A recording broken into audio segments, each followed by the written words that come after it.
ఒకరోజు బాపూజీ సహకరించడం అంటే ఏమిటో వివరించారు. నేనొక మున్సిపాలిటీ ఉద్యోగిని అనుకుందాం. నాకొక నివాస ప్రాంతంలోని ఇళ్లలో డ్రాయింగ్ రూమ్లను ఇంటి యజమానులకు ఉచితంగా శుభ్రం చేయమనే బాధ్యత అప్పచెప్పారు. నేను ఇంటింటికి వెళ్ళి నాకు ఈ పని అప్పగించారని చెప్పాలి. కాబట్టి నేను ప్రతి ఇంటికి వెళ్ళి బెల్ మ్రోగిస్తాను.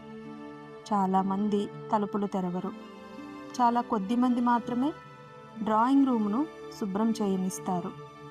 శుభ్రం చేయనిచ్చేవారు కూడా తమ ఇంట్లో ఉన్న చెత్తనంతా తెచ్చి డ్రాయింగ్ రూమ్లో పడవేస్తారు.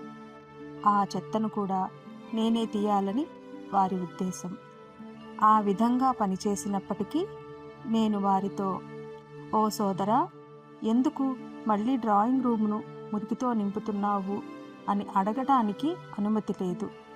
మహా అయితే వారు నాతో సహకరిస్తే వారి హృదయాలను డ్రాయింగ్ రూము వలె తళతళ మెరిసేలాగా నేను చేయగలనని అనవచ్చు అని బాబూజీ చెప్పారు.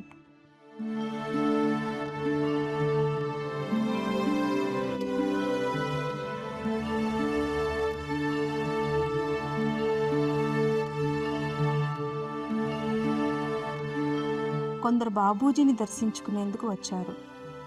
బాబూజీని పరిచయం చేయడం, సంస్థ గురించి కొన్ని మాటలు చెప్పడం అవసరమైంది. నాకు వారి గురించి కానీ సంస్థను గురించి కానీ పూర్తిగా తెలియదు. అయినప్పటికీ బాబూజీ గారి సమక్షంలో ఆ రోజు నేను ఒక ప్రసంగం చేశాను. దాని సారాంశం సంక్షిప్తంగా: ఇనుము అయస్కాంత గుణం కలిగి ఉండదని మనకందరికీ తెలుసు. దాని అణువులు అస్తవ్యస్తంగా ఉండటం వలన ఒకదాని శక్తిని మరొకటి నాశనం చేస్తూ ఉంటాయి. ఎప్పుడైతే ఇనుము అయస్కాంతం సంపర్కంలోకి వస్తుందో అప్పుడు ఇనుములోని ప్రతి అణువు అయస్కాంత గుణాన్ని పొందుతుంది.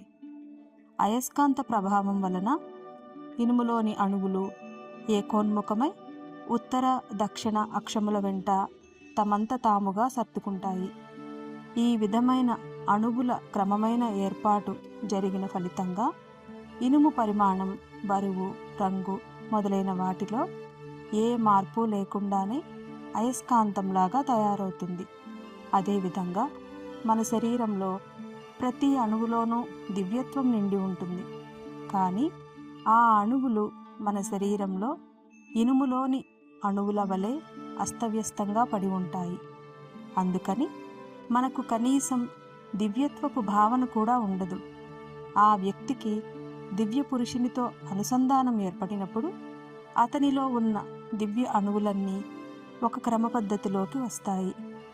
ఈ ప్రక్రియ వలన ఆ వ్యక్తి సంపూర్ణంగా దివ్యత్వాన్ని సంతరించుకుంటాడు.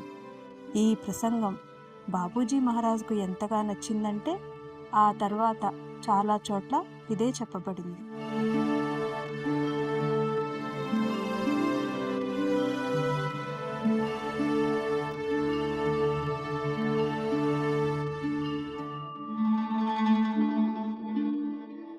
Adopt easy means for gaining the easy thing. Dogmas can do you no good. It is only the practical thing that can weave your destiny under the guidance of one who has measured the distance and has discovered the original source. There are such men in India who can very easily guide you to the destination so near and dear to you. But the selection you have to make yourself. For a hint to guide you in yourself, I may say that where you find the idea of service with no selfish motive of the guide, there rests the real thing. One more thing to take into account especially is to know and to be sure that one who can foment you with his own internal divine power to make your task easy is the only capable hand for spiritual guidance. To get such a man is a sure sign of successful solution of the problem of life. For you all, I pray that the seekers may get such a guide. Amen. I think now there remains little on my part to pray for your spiritual elevation when you get such a man as your guide.